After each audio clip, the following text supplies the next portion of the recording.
Alright, welcome back to another game of On-Base Baseball. My name is Brian Hafferkamp. I am the designer and creator of On-Base Baseball. In this series, we are going to start our first American League Division Series. It's going to feature the Tampa Bay Devil Rays at the Baltimore Orioles. And Tampa Bay won their wild card round against Texas, so Texas will not be doing what they did in the actual season of going to the World Series, so they are out. Tampa Bay is in. I believe these are the top two teams in the league from 2023. I'll be playing on-base baseball. This is a sabermetric-driven baseball game. It's played on the tabletop with cards and dice. We're not going to use any cards for this series. We're actually using what I'm calling roster sheets. So basically just all of the players from the team. They have all the stats and all of the values that you would find on the individual cards. They're just in a roster sheet form, like a big spreadsheet. So what I've done is I've taken these values that you can see here. So these first three are the key values, and then we have their position and their handedness. So we take these first 5 columns and we transfer them over here to this special score sheet that we can use for on-base baseball that has the position, how they bat. Batting runs, defense, and speed are our 3 values that we use in the game. And really for defense, we just really want to know, is the player a plus or minus defender? So is he above average or below average? And that will help us determine whether there is an error when we do an error check. And let's get through our starting lineups. It is going to be for the visiting Devil Rays. I'm going to call them the Devil Rays because I'm old, but the Tampa Bay Rays, I know they dropped the devil part. But Yandy Diaz is at first base. He's a right-handed batter. He'll be leading off. Randy Arozarena in left is going to hit second. Ramirez is the DH. He is hitting third. Lowe is going to be in right field, and he's a left-handed batter. He's hitting cleanup. Paredes is the third baseman. He'll hit at fifth. Manuel Margot is in center. He's hitting sixth. Meade is at second base. He's hitting seventh. Walls, I can't remember Walls' first name. Taylor Walls. He is at shortstop and he's batting eighth. And then Pinto is the catcher. I believe his name Rene Pinto. He is the catcher. He's batting ninth. On the hill for the Tampa Bay Rays is going to be Tyler Glasnow. He is a right-handed batter. Can go 23 batters as his stamina, and 308 is his CR. He's coming out of the first column. For the Orioles, it's going to be Austin Hayes in left leading off. Adley Rushman is the catcher. He's hitting second. Anthony Santander is the DH. He's hitting third. Ryan Mountcastle is hitting cleanup. He's playing first. Gunnar Henderson, not leading off in this one, but hitting out of the 5-hole. He's a left-handed batter hitting fifth. Aaron Hicks, former Yankee, is in right field. He'll be batting sixth. Westberg is the second baseman. He's a right-handed batter. He's hitting seventh. Sed Mullins is in center. He is hitting eighth. And Ramon Urias, the third baseman, is hitting ninth.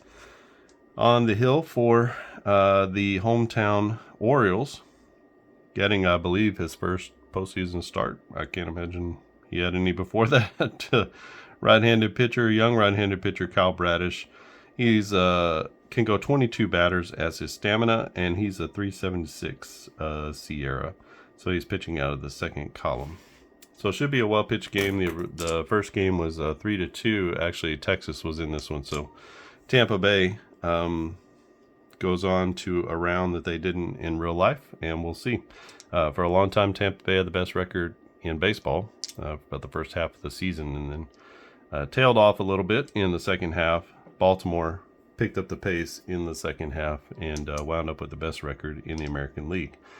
So should be a heavyweight pitching matchup. So most of the pitching is going to come out of these first 2 columns, and good bullpens, decent starting pitching, and both teams with some batters who can put the ball in play. So let's see how this one goes. It's going to be Yandy Diaz, Randy Arozarena, and Ramirez, the DH. I'm blanking on Ramirez's name. Harold Ramirez is the DH. So Diaz with 46 batting runs. He'll be hitting out of this first column. And he's facing Bradish, who's pitching out of the second column. So let's see how this one goes. Right off the bat, we get a 34. A 34 to a 46 is going to be a fly ball. That goes out to straightaway right field. No problem in right field for Hicks, who's going to make the play. Hicks, not a great fielder, but an easy catch there for out number 1. A 44 to a Rosarena. 44 is going to be a walk. So Randy Rosarena is at first. He's going to take off on the steal. 1 to 6, he'll be safe. Let's see. Get this going, and he is going to be safe at second base. Easily in there for the steal. And that brings up Harold Ramirez with the runner in scoring position. He's got 15 batting runs, so he's hitting out of this column 2. 46 isn't going to get it done, though, as he looks at strike 3. That's going to be out number 2. And nice pitch by Bradish. Brings up Lowe with an opportunity to score a run here. Base hit, scores a run. 25 is going to be a fly out. That goes to straightaway right field. We're looking at you, Aaron Hicks, to see if there's an error. There's no error on the play, and Hicks is going to make it a fine running catch for out number 3. So Tampa Bay strands 1 in the top of the first. We are still scoreless. As we head to the bottom of the first, it'll be Austin Hayes, Adley Rutschman, and Anthony Santander. For Glasnow, a 56 is going to come off of his column. That's going to be a strikeout swinging, and he gets his day off to a good start with one strikeout. Brings up Adley Rutschman. Rutschman gets good wood on it. He hits it out to center field. We're going to do a check on Margot out in center. No error for him. It's only an error if it's a 1 or a 2. I don't know if you can see that very well, but it's a 3. So really, you don't even need to check for an error unless it's a 2 or a 1. So that's a fly ball out to center field. That's 2 down as Margot makes the catch. Brings up Santander, DH. He's going to ground out to the shortstop. Nice play by Gunnar Henderson as he flips it over to first for the 3rd out. Santander not particularly fast. And that's a 3 up, 3 down inning for Tyler Glasnow. Top of the 2nd inning, no score. To be Paredes, Margot, and Meade for the Orioles. Here's a fly ball, deep right field. Going back on it to the track is Hicks. He's going to make a nice play as he reaches up at the last minute and grabs it for out number 1. Margot stands in. He's a -3 batting runs. -3, that's going to be a hit by pitch or a walk. This is a 7, so that will be a walk. It's a hit by pitch on a 1, but if it's a 2 or greater, that's what that -2 means. If it's a 2 or greater, then it's going to be a walk. So 2nd walk of the day for Bradish, and he's going to face Meade. Meade, the second baseman, is a -1 batting runs. 35 to a -1 is going to be a strikeout. That's going to be a strikeout looking. That's out number 2. Seems like just when he needs it, Bradish gets the strikeout. 2nd strikeout of the day for him. Brings up Taylor Walls. 23 is going to be a ground out. That goes to the shortstop. Let's check the shortstop. That's going to be Gunnar Henderson. Not Gunnar Henderson. Yeah, Gunnar Henderson. So he's going to make the play at short. And we'll go the long way. 6-3 on the put out. And that's going to be all she wrote for the Tampa Bay Rays in the top of the 2nd. They get another runner on, but they can't get him around. Go to the bottom of the 2nd inning. Baltimore is going to send up Mountcastle, Henderson, and Hicks. Ryan Mountcastle, 34 is a blank there, so he's an 8. 34 to an 8 is going to be a double that is down the right field line as Mountcastle pokes one the other way. And he's going to get into second base, sliding and safely in there, ahead of the throw. Brings up Henderson, Gunnar Henderson, the left-handed batter, 17 batting runs. He's hitting out of this 2nd column. 15 for Gunnar Henderson is going to be a ground out, though. That goes to first base, so that's going to move the runner along. Taking it to first himself is the first baseman Diaz. That's going to be the first out, but the fielder's choice is going to move the runner along to third base. Good job by Henderson. He gets high fives from his teammates for moving the runner. And we got a runner at third base with less than 2 outs. So Hicks to the plate. He's in 8 batting runs. 45 to an 8 batting runs is going to be a fly ball. That goes out to left center field. And that will be the center fielder, Margot, who makes the catch. Mountcastle with the speed of 4. That's not very much. It's not even a 50% chance. So we're going to hold him there and see if Westberg can drive him in. Westberg -1 batting runs. And my patience may have paid off. 34 is going to be a double as he hits that one into right center field. Splits the outfielders, gets all the way to the wall. And that's going to be an RBI double, as Baltimore takes the lead in this one 1-0. Brings up Ced Mullins, left fielder for the Orioles. 35 is going to be a strikeout as he swings through a curveball, and that is out number 3. Glasnow does give up 1, and Baltimore takes the early lead 1-0. We'll go to the top of the 3rd. It'll be Pinto, Diaz, and Arozarena. 35 to 0 is going to be a strikeout.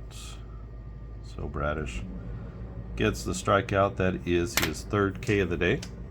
Back to the top of the order with Yandy Diaz. Diaz flied out to right in his first at bat. He's going to ground out here. Hits it hard, but right to the third baseman.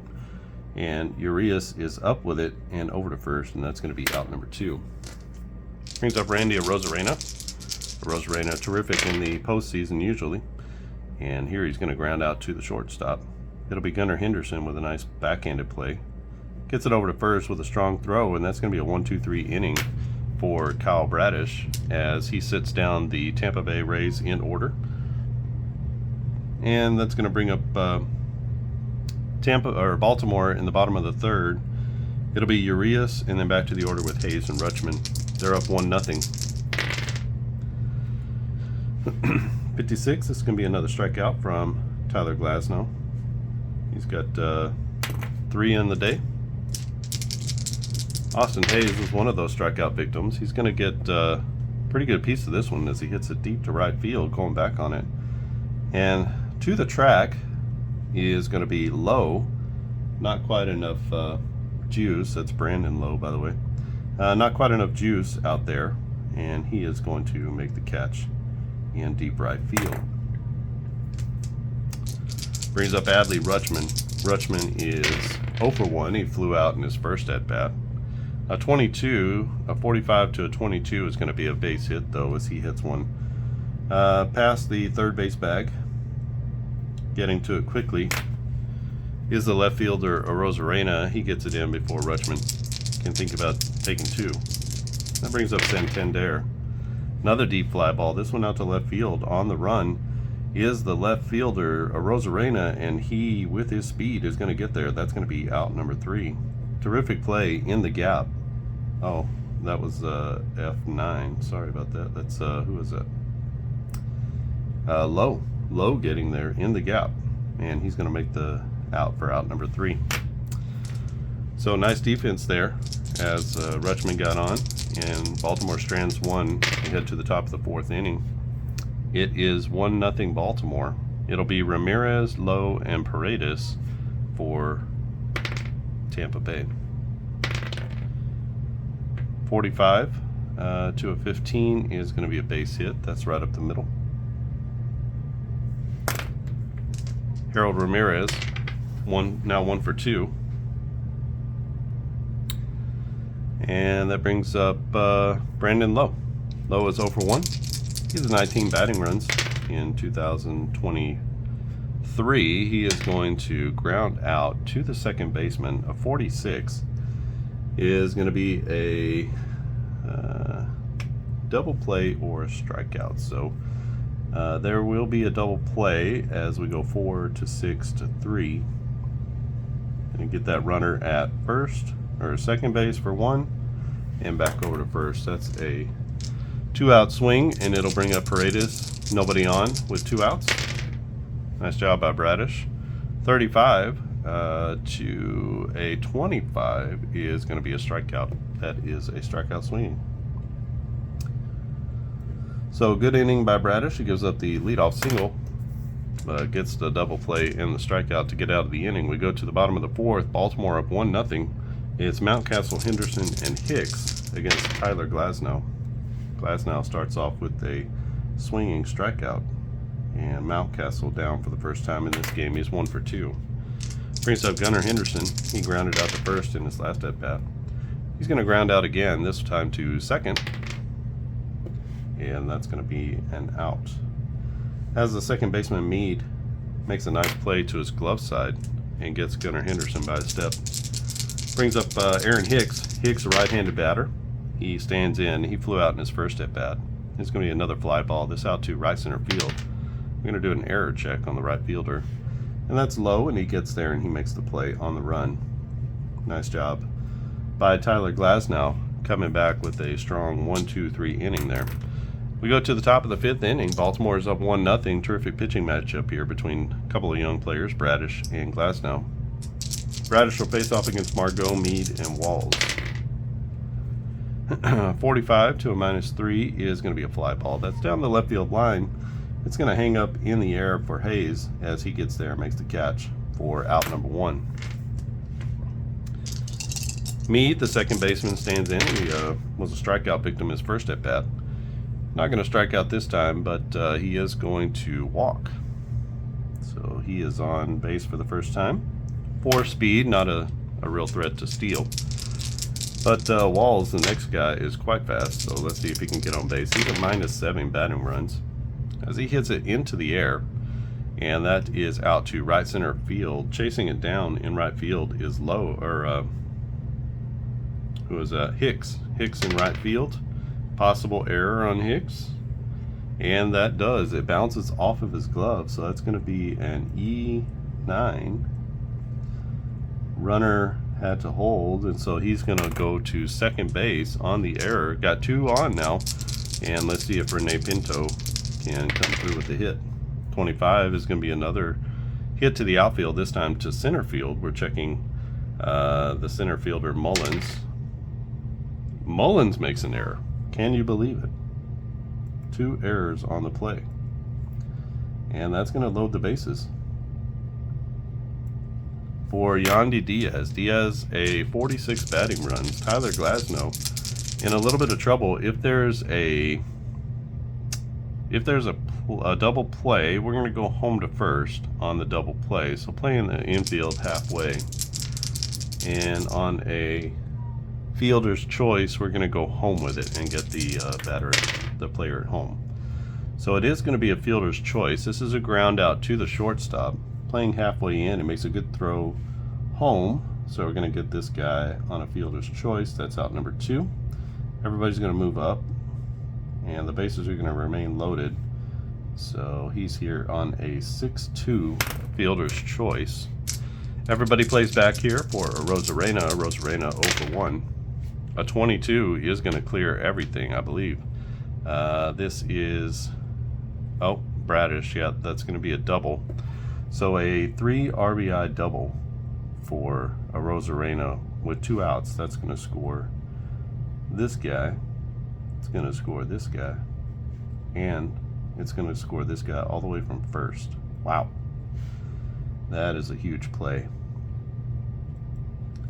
Randy Rosarena comes up big again in the playoffs here in the 5th inning, and he has a 3 RBI double.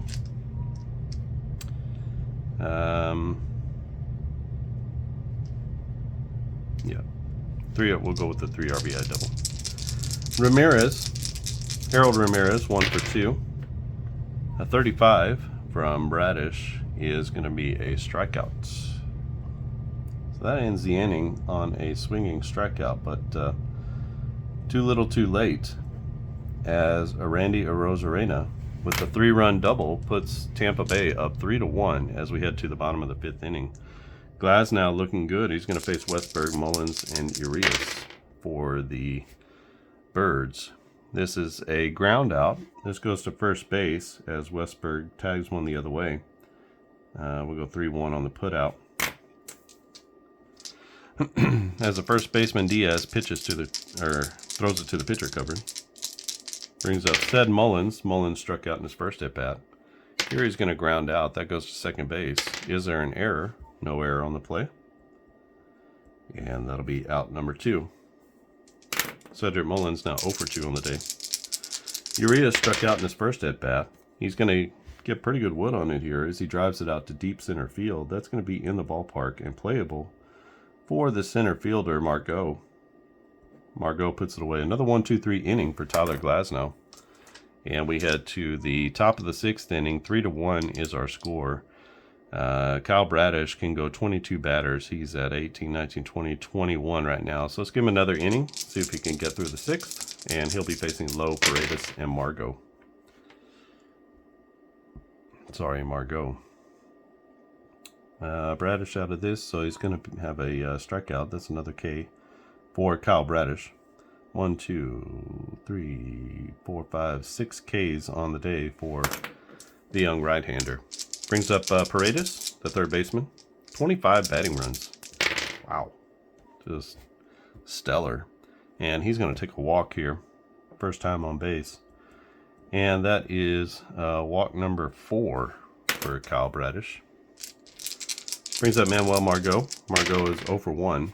A 46 is going to be just what Bradish needs, as this ball is on 2 hops to the second baseman. We're going to get a fielder's choice at second for 1, and then it's over to first base for the double play.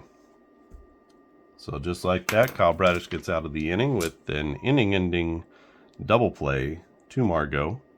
And we are headed to the bottom of the 6th inning. It's 3-1. Tampa Bay over Baltimore. Baltimore's got the top of their order coming up. Glasnow is okay for another inning before he has to drop down. And he's got a 36 here. 36 to an 8 batting runs is going to be a fly ball. That goes out right down the right field line. Coming over to make the play is going to be Low. And just inside fair territory, he makes the catch for out number 1. Brings up Adley Rutschman. Rutschman, the switch hitting catcher, he's 1 for 2. A 46 is going to be a strikeout, though, as he swings through a fastball. That's out number 2. Glasnow with a good pitch. Santander, 0 for 2. Fly out and a ground out, and he's going to add a strikeout as he swings and misses on the breaking ball. Another 1-2-3 inning for Glasnow as he is dealing in this one. 3-1 is our score. Let's go ahead and get a new pitcher for Baltimore. All right, new pitcher is going to be D.L. Hall. He comes in the 7th inning. He's replacing Kyle Bradish. Bradish goes 6 innings, gives up only 2 hits, 3 runs, but I don't believe any of them are earned. They had 2 errors here that accounted for at least 2 of the runs, but I think because they would have probably gotten out of the inning with those, they're all unearned. He did have 4 walks and he had 6 strikeouts. So even with the walks, without the errors, they would have been in good shape. But just kind of a disastrous 5th inning there. But he pitched very well, all things considered, with his defense behind him. D.L. Hall comes in. He's a left-handed pitcher. He can go 5 batters, and he has a 305 Sierra, so he's coming out of this final column. He'll be facing off against the bottom of the order. It's Mead, Walls, and Pinto. 22 to Mead, who is a -1. It's going to be a double or a triple. It's an 8, and a triple is an 8 or a 9. And so just like that, out into right field. Mead scampers into third base with a triple. Brings up Walls. I'm going to play the infield in here. 56, doesn't matter there as we're going to get a strikeout. Walls goes down swinging. So with the infield in, any ground ball hit to an infielder, they're going to look them back at third and keep them from scoring. Brings up Pinto. 45 to a 0 is going to be a fly ball. That goes down the right field line. And that's going to be out number 2. Our man at third base is only a 4. And we got a guy who's a 46 batting runs coming up. No need to chance it there. So I'm going to hold him at third base. That brings up Diaz. Diaz with no RBIs and no hits so far. But boy, he cranks this one deep to right center field as he takes a fastball on the corner. And that is going to be way out of here. 2-run homer for Yandy Diaz as he brings home that runner from third in a big way. A 45 to a guy in his first column is the home run as Yandy Diaz goes deep to right center field. That puts Tampa Bay up 5-1, and it's going to be Randy Arozarena to the plate. 26 is going to be a strikeout as Arozarena goes down looking. That'll be out number 3. But the 2-run shot from Yandy Diaz is a big one. And that puts up Tampa Bay 5-1. We are at 18, 19, 20, 21. Glasnow can go 23, so he's still pitching out of column number 1. And still a tough customer here. 34, though, to Ryan Mountcastle. Let's see what that does. That'll be a double over the right fielder's head, as that is a screaming line drive off the base of the wall. And Mountcastle's going to be at second base with his second double. He's 2 for 3. A 36 to Henderson is going to be a fly ball. That's down the left field line. Coming in hard is Arozarena. He'll make the catch. And staying at second base is Ryan Mountcastle. Brings up Jordan Hicks. Hicks 0 for 2 on the day. Got a chance here. 66. That's going to be a long single. And the long single is going to score a run. So that's going to be run number 2. And because his speed is a 6, he's actually going to turn that into a hustle double. As he hits one into the gap, they don't get to it till it's almost to the warning track. And he makes his way into second base with a hustle double. And that will be an RBI for Aaron Hicks. So that cuts the lead to 5-2. Baltimore trying to mount something here. And brings up Westberg. Westberg 1 for 2 with a double. He's going to strike out here as Glasnow is cooking with gas. And that's out number 2. Sad Mullins, left-handed batter. Can he come through? Veteran player.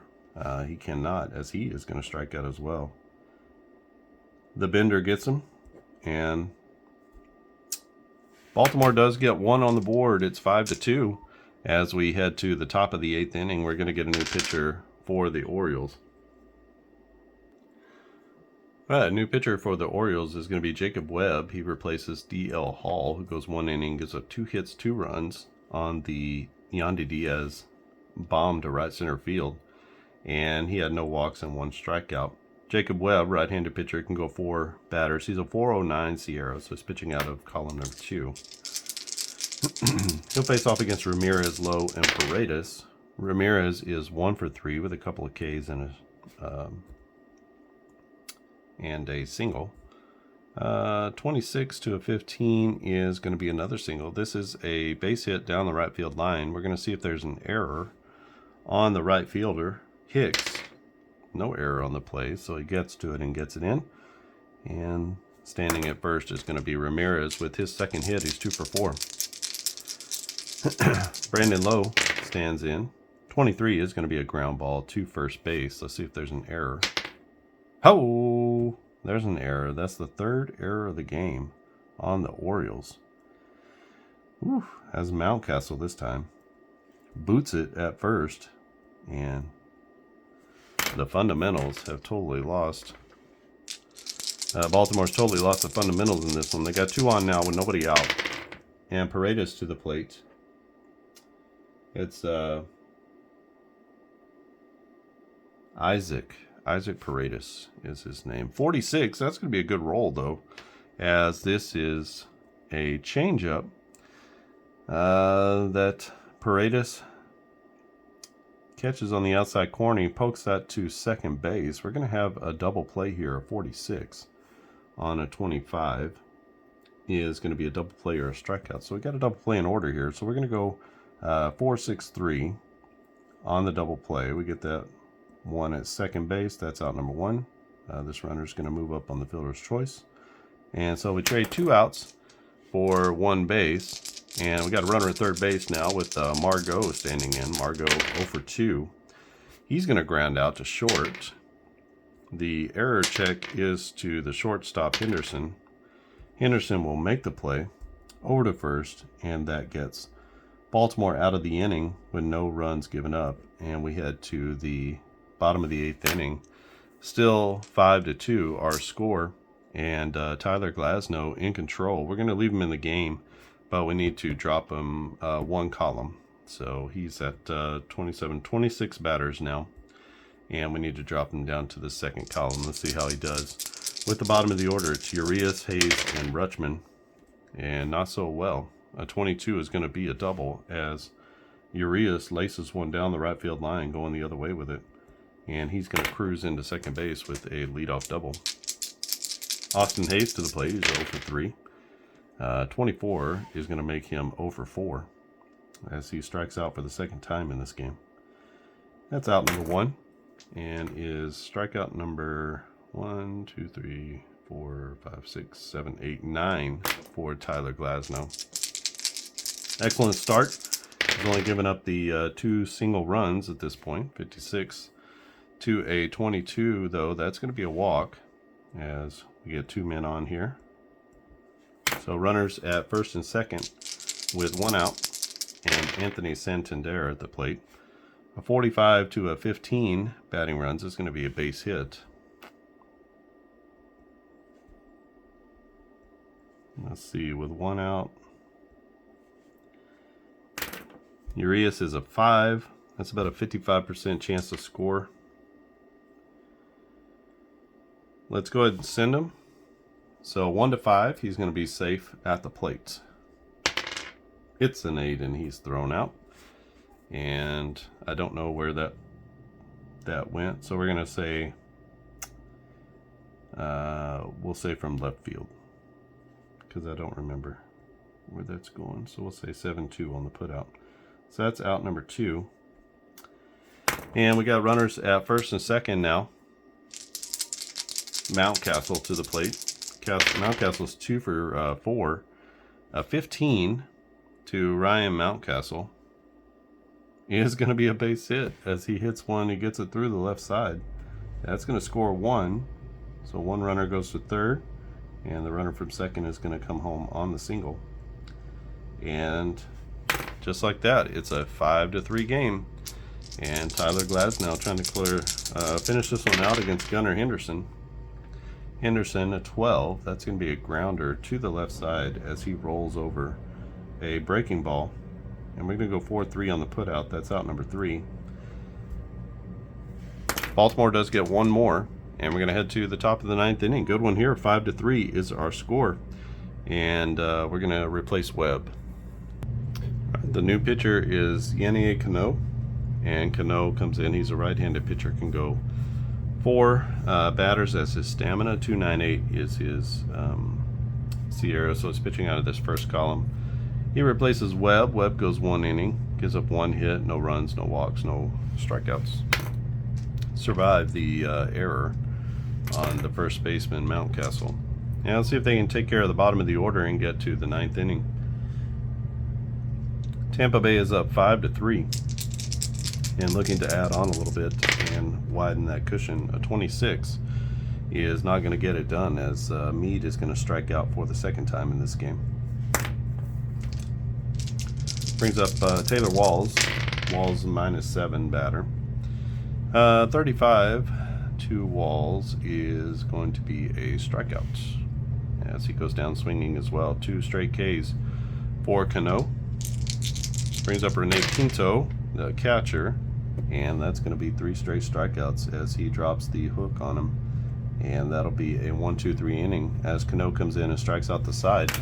We're going to the bottom of the ninth, bringing in the closer for Tampa Bay. And we got to find out who that is first. That will be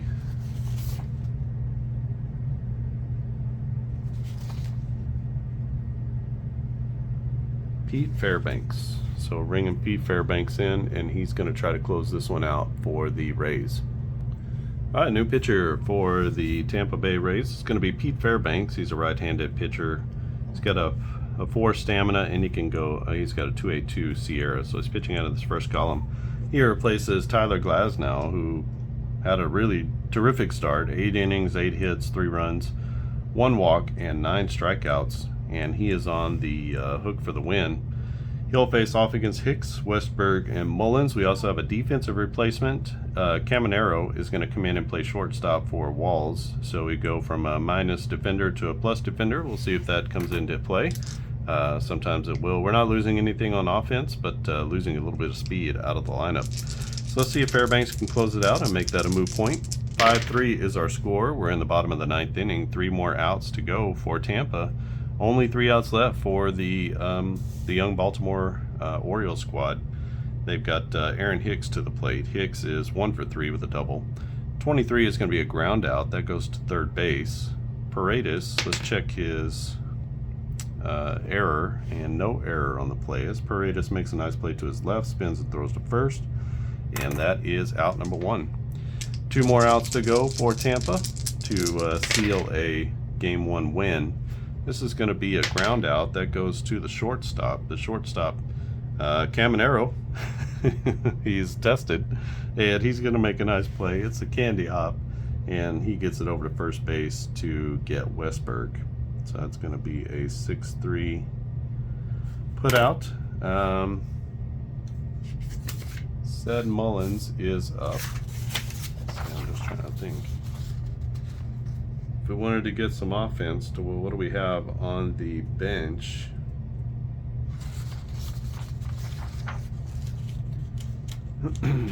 Ryan O'Hearn, I guess you could put there.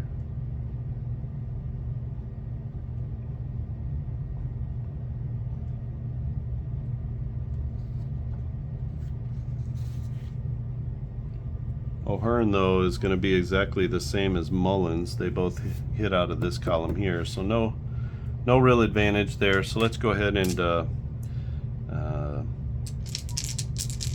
let's go and hit away with Seth Mullins. He's the last chance for the Baltimore Orioles, and he is going to strike out. A 46 is going to be a K, and that will be all she wrote for Baltimore.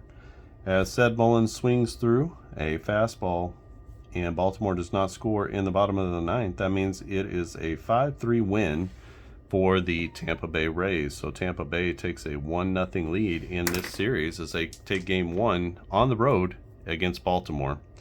Let me come back with the totals, and we'll close this one out. All right, and we're back with the totals in this one. Tampa Bay is, they scored 5 runs on 5 hits. Only 5 hits allowed by the Birds, and no errors. So played a good clean game on defense. For Baltimore is 3 runs on 8 hits and 3 costly errors. Actually quite costly here. 2 of the errors back to back, and the third error didn't hurt them, but those first 2 did. Player of the game is going to be Tyler Glasnow. 8 innings, 8 hits, 3 runs, 1 walk, and 9 strikeouts. Really scattered those runs throughout the game, as well as he tired at the end. He gave up a couple, but strong pitching performance from the Tampa Bay ace. Fairbanks came in for the save, 1 inning, no walks, runs, or hits, and struck out 1 as he took care of the Tampa Bay Rays at the bottom of the order. Kyle Bradish is going to take the loss. He pitched better than it looked. 6 innings, 2 hits, 3 runs, none of them earned. 4 walks and 6 Ks. The Baltimore bullpen came in and provided quite a bit of relief. I guess DJ Hall didn't. He gave up the 2-run homer to Yandy Diaz, but otherwise pretty decent pitching performance over the last 3 innings of the ball game for them. And Nice performance from Yandy Diaz. Scored 2 runs, drove in 2. He had a 2-run homer. Rosarena with a 3-run double that was here that gave, essentially was the game-winning RBIs and gave Tampa Bay the lead in the 5th. Lots of runs scored down here as guys were knocked in from the top of the order. Not much happening through the middle. Ramirez did have a couple of hits, 2 for 4. And we'll see in Game 2 if Baltimore can bounce back. They're down 1-0 in this series. This is the 2023 ALDS number 1. The second one will happen later. The NLCS is already set. It will be the Miami Marlins at the Los Angeles Dodgers. So the Dodgers took care of business in their series. That was the last one that we played as they beat Milwaukee 3-1. And the Marlins also knocked off the Braves 3-1. So, yeah, it's a big series here. The winner of this will face the winner of Toronto at Houston. That will be the second ALDS, and then that'll set our championship series matchup. So we're marching our way toward the big finale, and this is a good one. This is played with the 2023 set of On Base Baseball. If you want to get that, I'm going to put a link down in the description, and so you can follow that link to all of the On Base seasons. I just released 1991, so a classic, one of the great World Series of all times. Had 2 teams who were in last place the year before for the first time ever make it to the World Series. So that was quite a trip to see Minnesota and Atlanta. That began the run for Atlanta of several years, 91, 92, 93. And then they picked it back up, 95, 96, 97, I believe. And so that was a pretty incredible run for the Braves. And you're going to get, young Smoltz, young Glavine, Jack Morris in there gutting it out. And lots of great performances from the early 90s. Barry Bonds is still a Pirate back then. I think the Braves had to go through Pittsburgh, really. And so you're going to get some Bobby Bowe and Andy Van Slyke, young Pirates back in the day. They were good. Doug Drabeck is in there. Just a lot of walk down memory lane, playing with some of those players and going through and seeing them as well. The Rocket, he was 18-10 or something like that for Boston. He was still with Boston, and it's just a lot of good stuff. Kind of going through there, remembering my childhood. That was back when I was collecting cards, early 90s. And so, that was junior high self. And I just remember a lot of those players pretty fondly, just because we would pore over their stats and their cards. And I remember one time I sent off to the Pirates. I guess I like the Pirates. I don't remember liking the Pirates, but maybe I did. And I remember sending off and just asking them. I think I asked for a signature from somebody. I'd heard that from somewhere just as a kid. I was pretty bold, I guess. And I asked, if someone would sign something, and they sent me back a special set of cards that they had printed. And they were these super tall cards, maybe like tarot size cards. I mean, I was a kid, so they might have been feeling bigger than they actually were in my hand, but they were probably tarot size cards. If this is a poker size, they were probably like that, so something like that, and a little bit wider. But they were a special set that they had produced, and so they sent me the whole team. Nobody signed anything, but they did send me the whole team with a little note that said thank you for reaching out and glad you're a fan and blah blah blah. So I do remember doing that when I was a kid. So no signatures for Barry Bonds. Otherwise, I might be set up for a while if I did have one. But it was pretty cool. Pretty cool to be a fan. In the 90s, it was pre-strike, and so everybody was feeling good about baseball at that point. And I really liked that 91 series. It was a heartbreaker, ripped my heart out as a Braves fan. But And every time I see it, it's just it's hard to watch games 6 and 7. But it was a masterful performance in Game 7. If you ever get a chance to watch a replay of that, I suggest you do. It was gutty from both teams, and just a great performance. So 91 is out. That's enough for the walk down memory lane. The Reds were good back then. The A's were good back then. Like all those early 90s teams. Bo Jackson is in that set. I saw him yesterday, and I was like, oh, man. Bo Jackson. He was just unbelievable to watch him play. And then, you got still Ricky Henderson is in the league, and a young Mark McGwire, young Canseco, very young A-Rod. Actually A-Rod wasn't there. King Griffey was playing at that point. Boondog was playing back then. Harold Reynolds. So you see Harold on TV, but he was a second baseman for the Mariners. So just a lot of really cool things to go back and be able to see those cards. Again, the same way people feel about the 70s and sometimes the 80s. That's how I feel about the 90s. It's just kind of nostalgic for me to play some of those teams. So that's out. We got 75. We have 1998, 2004, 2016, 2022, 2023. So starting to pick up the pace on the seasons. I can do a season in a day if I have sort of some concentrated time to do that. So my card making is getting better. There's also a new football game out. Doesn't have a name, but it's a dice football game. This is one of the charts here. You can see that. And basically you roll. You got an offense and a defensive roll. It's kind of similar to on base where you have one roll. It kind of determines everything. If you have a penalty, you get your different penalties here. But it's just a roll of 2 d6 dice. And you're going to roll. You're going to do it just like you do with on base. So there's 21 results. You take the low number first. So a 35 here would be an incomplete pass.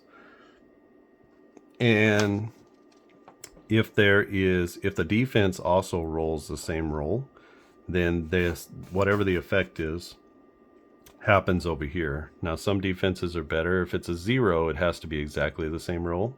If the defense is a +1, then it could be, so for a 35, it could be a 34 or 36, and it would act like a 35. So you get 1 on each side of the exact number. And then for a +2 defense, you get two rolls on each side. So a 33 to a 44 is going to be exactly like rolling a 35. So if the defense rolled a 44, then that would be a tip ball interception on a roll of 10. Otherwise, it's just a tip ball. So there's an interception on a roll of 10. Otherwise, it's an incomplete pass with a tip ball. So there's lots of different things that you can do in that game. Kind of a fun game. And dice-based, I wanted to make it pretty quick. I think someone said yesterday that he had played it in an hour or under an hour. So he had played a full game. So that was the hope, that you could get through a full game pretty quickly. A lot of football games you can't get through very quickly. So that was definitely a goal of that game. And then everything is based off of statistics, actual stats. So, but they're league average statistics. So you're going to get some variation there, but most everybody's going to come in pretty close to the same. The defense is going to have an effect because sometimes it'll take yardage off of a play, or they'll stop a play, or they'll add a penalty, or there'll be an extra turnover opportunity, that kind of thing. So, we'll see how it goes. I've released the 2022 season. All teams are available, and you'll get all teams with the cards. Let's see. Here's what the cards look like. This would be the Bears. This will be over here. There's a little defense rating here for everybody. But you can see these are all the major players at quarterback, halfback, wide receiver, tight end, kicker, and punter. So you have kind of everybody. And then you have if you want to do who made the play, whether it's a wide receiver or tight end or halfback, it kind of directs you on the sheet who made the run, who caught the pass, that type of thing. So if you see the wide receiver and you want to know who it is, you just roll your D10 and you check your chart here to see which player made the play. These are, you can see Darnell Mooney was the first option for them. He had about half their targets, almost half their targets. Dante Pettis had the second most, and then Equanimous St. Brown they were kind of tied with how many targets that they got. Cole Kmet had almost all the targets for their tight end group, but if you roll a 10, it would be Ryan Griffin. And then David Montgomery and Khalil Herbert. It was about 60-40, the split there. You can choose plays, or you can use this to choose the plays for you. So you can see not pass heavy, super run heavy. The Bears were last year. So 40%, over 40%, or less than 40% of their plays. Less than 40% of their plays were passes. So the rest were runs. So they're a super heavy run team, and you got that. So I've got that for all 32 teams in the league. And feel free to play that. It's totally open to you. What I want is some feedback on the game. If it's perfect how it is, then I'll just start producing some seasons. If it's could be better, I'd love to hear how it could be better, or within the flow of play, maybe we can just add this and it would add a little bit of texture to the game or detail or something like that. If you come up with any home brews, you could share those with me, and maybe those can make it into the game. So I love football. Grew up in Texas playing football. And I love the game. I love sort of the the mental aspect of the game, and I wish I could do a better job of making a football game. But this is my attempt to kind of fill a void. So there's not much out there that's in between, like full-on 4th Street football, basically a computer game on the tabletop, and a drive-by-drive or quick play game where you roll for a score. There's not a whole lot in between those two things. So this is drive-by-drive, play-by-play, not drive-by-drive, but play-by-play, and but kind of has the quick playing feel of a quicker playing drive-by-drive type of game. But you are playing out every single play. You can keep all of the, at least the offensive stats, and you can keep a lot of the major team stats on offense and defense. If you wanted to sort of create your own defensive player finder, that would be great. I've heard people say, well, can you add that in? Well, that's, you're talking about a whole different level of trying to figure out how many tackles a guy, and then you got to break that into tackles and sacks and tackles for loss, and like there's a whole thing that comes with the defensive side of the ball that is that's a little bit more difficult because each of those players is more specialized in some ways. So on offense, when there's a rush, there's only one player or two players, maybe the quarterback and the running back, who are going to make the play. And I can sort of decide those things, but when you're on defense, there's no deciding, with this outside, every outside linebacker is going to make, 60% of the tackles, because it's just not true. Every defense is different, and everybody gets to the ball differently. Sometimes you have linemen who make a lot of plays. Sometimes you have linemen who don't do anything but take up space so that the linebackers can take up plays. So, and then you got to like really individualize your defense. So it can become a bit of a tricky situation with the defense. I've tried to do that in games before. That's how I know. That's the part where I get bogged down is with the defensive side of the ball, and I want them to be a big part of the game. But man, it gets real tricky on the tabletop, adding in how much defense gets a say in the game. So we've got defense in this game, and it happens, a handful of times a game. The better defense is going to happen more because you have more opportunities.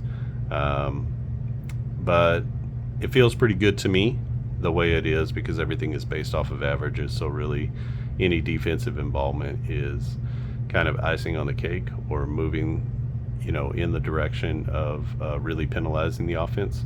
So I've tried to keep that to a minimum, but also allow it to be a part of the game, if that makes sense. So, all right. I think that's it. Tampa Bay wins this one 5-3 over the Baltimore Orioles. Baltimore down 1-0 now. In this one, as Tampa takes the lead in the series, Game 2 will come to you from Camden Yards in Baltimore. Let's see if Baltimore can even up the score here, or if Tampa Bay is going to take a commanding lead going into South Florida, or Central Florida, I guess is where they are. So if you want to get this, again, follow the link in the description. If you like this video, click the thumbs up. Super easy way to support what I'm doing, support the games. If you really want to support the games, go buy a season or 2 or 5. So I'll probably be announcing some Black Friday deals soon. Go back to the website, check it out, and you'll be able to see some of those Black Friday deals. There'll be, maybe a 20% discount on some things, especially on base baseball with some of the new sets coming out. So we'll see how that goes, and I have to try to do that in an okay way. So I've got everything onto the same platform now, so I don't have to go to all the different sites, but still have to go through and kind of mark things down, and we'll see how that goes. But I will make that announcement soon, and maybe through the weekend you'll be able to go on and get some discounted games. People have asked me about it, and I plan to do a few discounts. So my games are awfully good value already. Quite honestly, you get every team, you get over 1,800 carded players plus the roster sheets for $20. I mean, it's not very expensive to play my games. I want to make sure that it gets into people's hands and that it's a good value.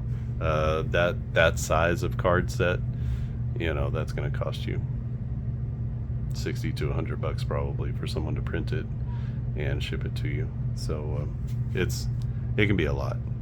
So that's why I want to be able to provide as much value as I can, while still recouping some compensation for the time that I do have to put into these games, to the development of them.